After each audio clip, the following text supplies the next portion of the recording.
Sebelumnya kita berdoa terlebih dahulu.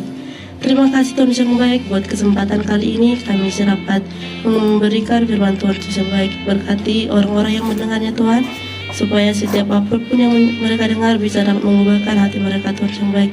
Kiranya segala problema-problema kehidupan mereka Tuhan yang campur tangan Tuhan.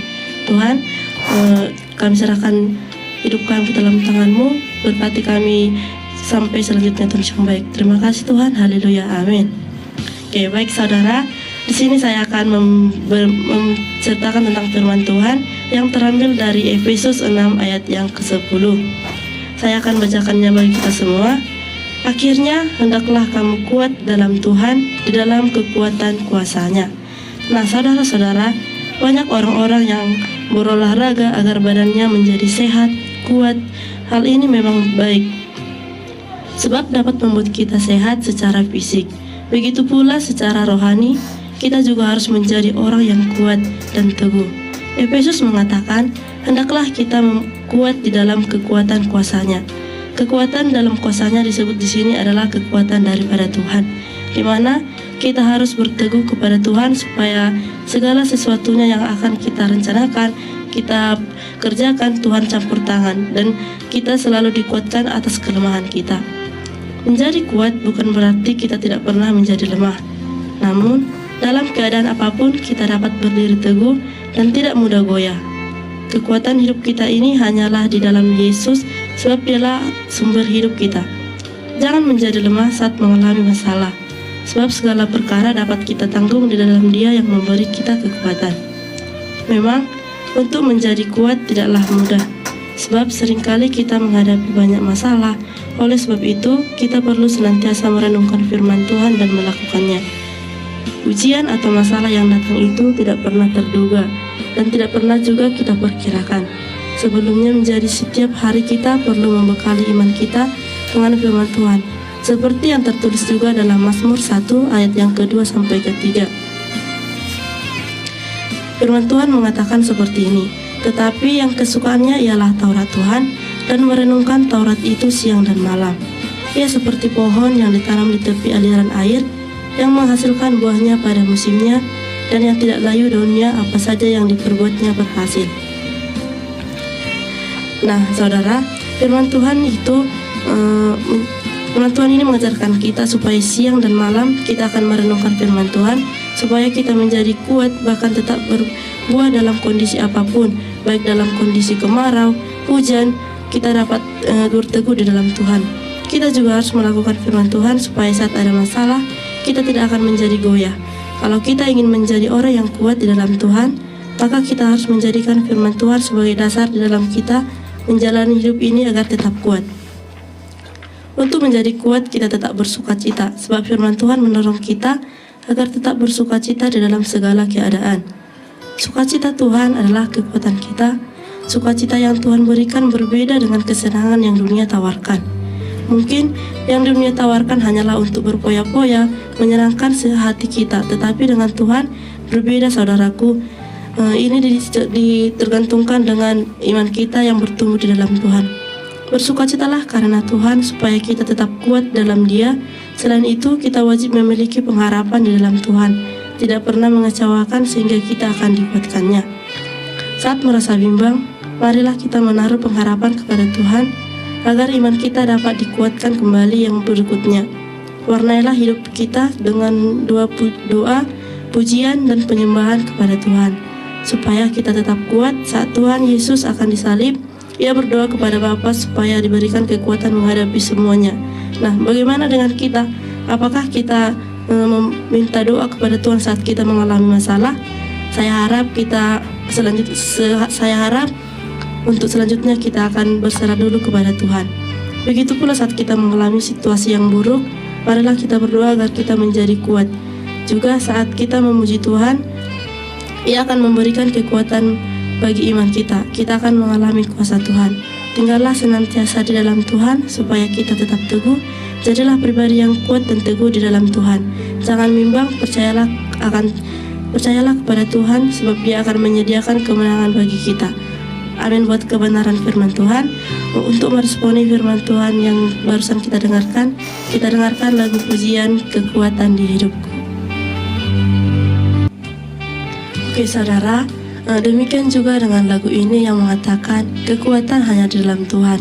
Sebesar apapun masalah saudara, Tuhan pasti akan membukakan jalan.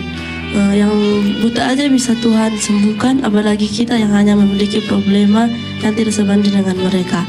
Percayalah saudara, segala sesuatunya Tuhan kasih jalan. Sebab Tuhan juga mengatakan, segala perkara dapat kutanggung di dalam Dia yang memberikan kekuatan kepadaku. Amin. Buat kebenaran firman Tuhan. Untuk menutup ibadah kita ini, kita akan berdoa. Terima kasih Tuhan yang baik buat firman Tuhan yang mengatakan kami harus kuat Tuhan. Kami tidak boleh takut untuk menjalani kehidupan kami ini Tuhan yang baik. Sebab kami percaya tangan Tuhan selalu ada untuk menopang kami. Sebab Tuhan juga memerintahkan kami untuk selalu kuat dan teguh Tuhan yang baik. Tuhan berkati kami yang mendengarkannya. Kiranya firman ini tidak menjadi hanya kami dengar, tetapi dapat juga kami lakukan, dapat kami aplikasikan dalam kehidupan sehari-hari kami Tuhan. Segala orang-orang yang memiliki masalah, problema maupun tentang penyakit, uang sekolah untuk biaya hidup, kami serahkan ke dalam nama Tuhan, supaya setiap umat-umat pilihan-Mu menjadi bersukacita di dalam nama-Mu Tuhan. Tuhan, hanya ini doa kami serahkan hidup kami dalam tangan-Mu. Terpuji dalam nama-Mu, kekal sepanjang masa. Haleluya. Amin. Yang bisa memberkati kami semua. Mungkin bisa, silakan. Oke, terima kasih buat kesempatannya Bapak.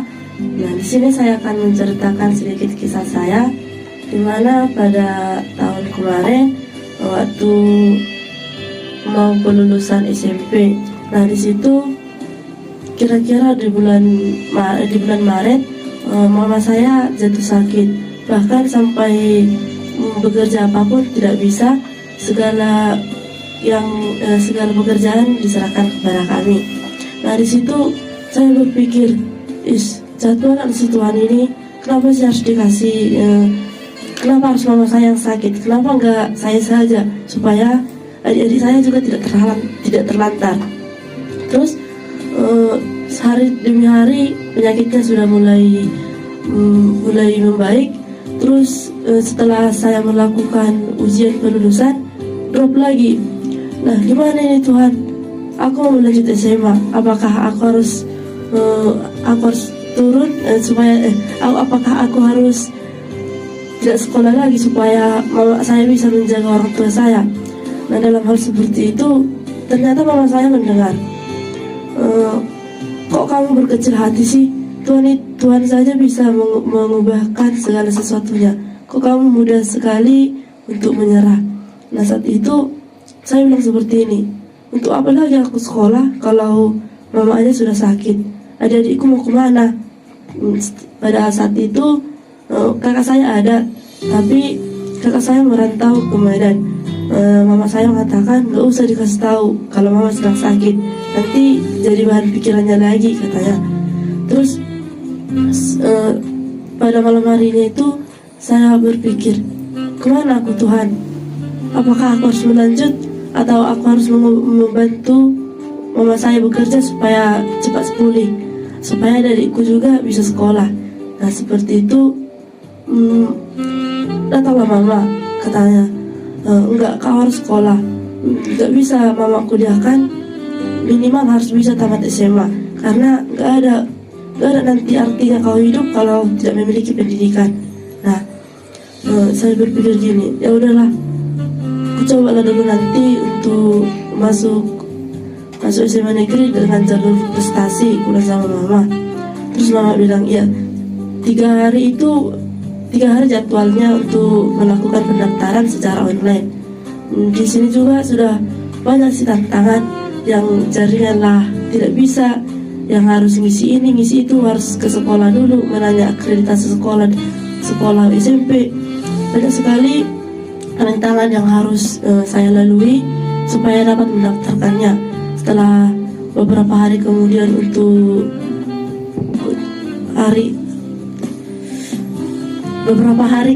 untuk mengetahui hasilnya, saya berpikir gini, apapun yang terjadi rencana Tuhan lah yang berkehendak. Karena jam 1 malam sudah disiarkan teman-teman saya, nanti udah bisa kita buka. Dan saya takut Setelah itu saya tanya kawan saya takut buka link punya saya. Gimana, kamu masuk gak? Enggak, karena umur saya masih terlalu rendah katanya. Padahal teman yang saya tanya ini lebih tua dari saya. Setelah itu jam 7 pagi saya berdoa kepada Tuhan, jikapun saya tidak dikehendaki sekolah di sini, Tuhanlah yang memimpin hidupku, maupun aku nanti ke sekolah lagi, mungkin ini rancangan daripada Tuhan. Terus saya buka link saya, ternyata hal yang mengejutkan itu dikatakan, selamat Anda tidak lulus memasuki jalur prestasi, mohon mendaftar ke zonasi untuk pendaftaran selanjutnya. Nah, dalam hal ini saya sudah down. Mungkin inilah akhirnya saya nggak sekolah lagi. Biarlah, kelaranglah aku bantu mama supaya bisa cepat pulih gitu kan. Nah, tapi saya takut bilang sama mama karena nggak masuk. Terus datanglah teman-teman saya, gimana Hotma, kamu masuk nggak? Tanya kan. Padahal saya bilang saya tidak masuk. Mungkin inilah rencana Tuhan. Kalaupun daftar zonasi sudah terlalu jauh jaraknya. Alasan saya mengambil sekolah di negeri itu supaya uang sekolahnya itu tidak tinggi, supaya pengeluaran orang tua pun tidak banyak. Namun malamnya itu saya mendengar orang tua saya berdoa supaya diberikan Tuhan perlindungan. Yang saya dengar, gimana ini Tuhan, anak saya mau sekolah, tolong Tuhan tunjukkan jalan. Bahkan saya lihat dia sudah down dengan apa yang didapatkannya. Bahkan demi saya, dia rela untuk berhenti sekolah. Nah, dengan itu semangat saya puncak kembali. Saya bergairah kembali. Saya harus sekolah. Saya harus bisa menaikkan derajat mama saya. Demikian, meskipun nantinya saya tidak bisa menuntaskan cita-cita saya ataupun harus berganti, tidak masalah. Yang penting saya harus bisa tamat sekolah. Nah, dalam waktu kira-kira seminggu, mama saya nanya, kemana lah kau baru sekolah, di SMK-nya atau masih ke SMA? Tanya.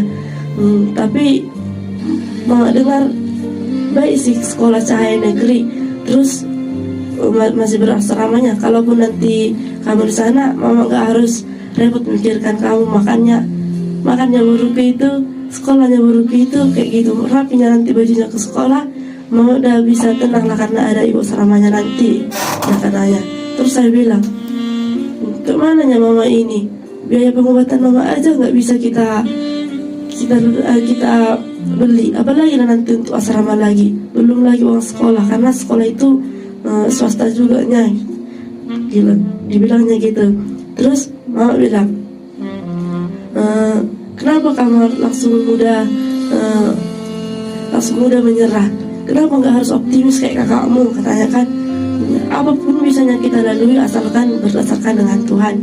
Nah, saya bilang gini, mama ini lalap Tuhan.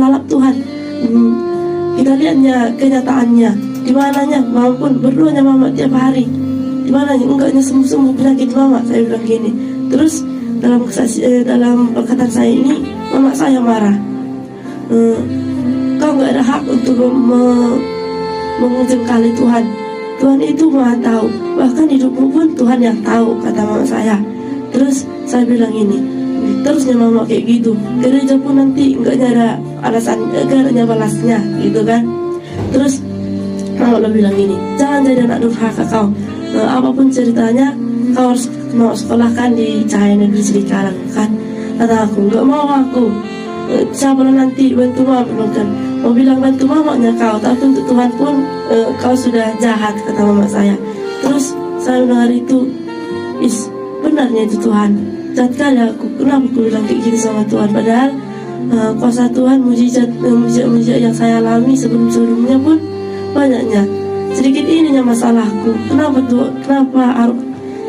aku harus bilang seperti itu? Begitu. Terus datanglah mama. Inilah, aku teleponnya salah satu staf di Cahaya Negeri itu, biar datang untuk menjemput berkasmu, katanya kan.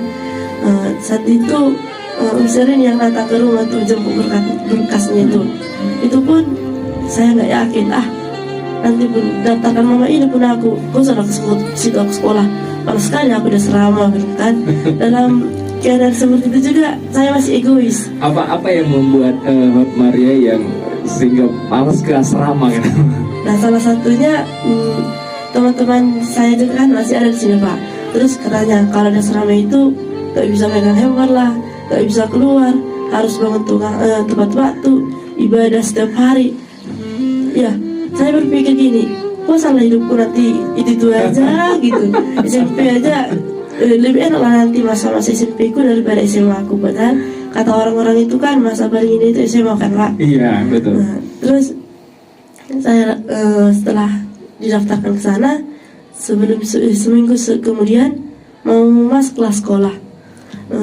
Yang repot nyusun barang-barang saya itu adik saya. Daripada kamu? Iya, daripada saya Pak. Saya berpikir, ngapain aku situ? Bosan kan nanti aku situ. Mendinglah aku sekolah gitu kan Pak. Padahal malah adikku, cepatlah kau pergi katanya Pak. Dan saya berpikir, yang mau khususnya aku dari rumah ini kan. Nah, bukan gitu loh katanya. Terus sebab itu diantarkanlah ke sekolah saya negeri Sidikalang. Itu pun dengan berat hati, dan ikhlas gitu. Jadi sampai hari ini gimana? Apakah segala sesuatu yang kamu khawatirkan Tuhan cukupkan nggak? Gimana? Nah, dicukupkan tuh Pak.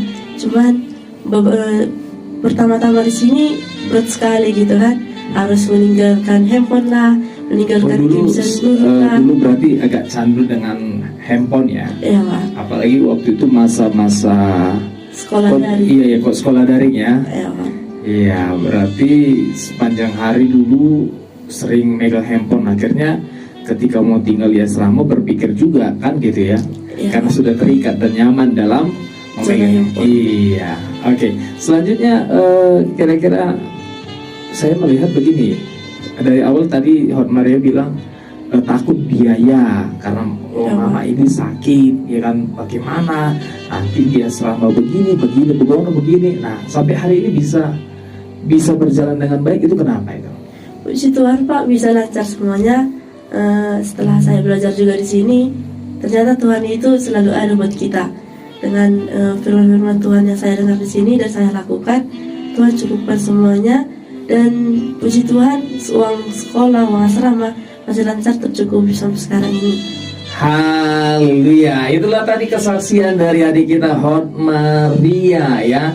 Dari awal dia mulai ragu, khawatir, bahkan sampai bilang ya kita sering ibadah, tapi sampai sekarang janji Tuhan tak pernah kelar ya kan. Nah, ini membuat kita kerap kali jatuh dalam dosa kekecewaan sama Tuhan. Tapi saudara, saya ingin sampaikan kepada kita, sekalipun kita sudah bergumul ya dan belum ada jawaban, ya yang harus kita miliki adalah memiliki hati yang sabar. Karena tepat pada waktunya Tuhan akan mengerjakan bagiannya. Bagian kita adalah melakukan firman Tuhan, bersyukur, jangan bersungut-sungut, syukuri segala sesuatu. Ingat, Tuhan punya rencana yang baik bagi setiap kita dimanapun kita berada. Saya ingin sampaikan kepada kita, buat teman-teman GET dimanapun kita berada, mungkin kita sedang mengalami problem hidup, ya kan, terkhusus janji yang sedang tertunda. Kita berharap, kita berdoa, tapi tak kunjung datang pertolongan Tuhan. Tapi sekali lagi saya ingin sampaikan kepada kita, penyertaan Tuhan sempurna. Dia ada karena Dia Allah yang setia. Tepat pada waktunya Tuhan akan memberikan yang terbaik, melebihi dari apa yang kita pikirkan. Oke, baik teman-teman GET, tidak terasa waktu sudah menuju pukul 7.00. Saya berharap firman Tuhan yang sudah disampaikan, kesaksian-kesaksian yang sudah disampaikan kepada kita menjadi berkat, bahwa Tuhan tak pernah ingkar janji, Tuhan tak pernah gagal. Dia adalah kekuatan kita ketika kita berada dalam kesusahan.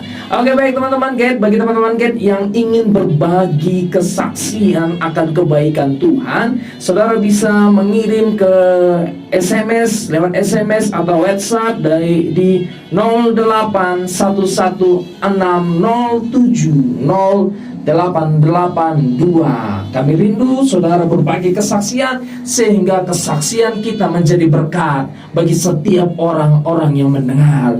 Oleh sebab itu saya Martin Harepa Dan saya Tuhan Maria Menjarnahon. Tuhan Yesus memberkati. Shalom.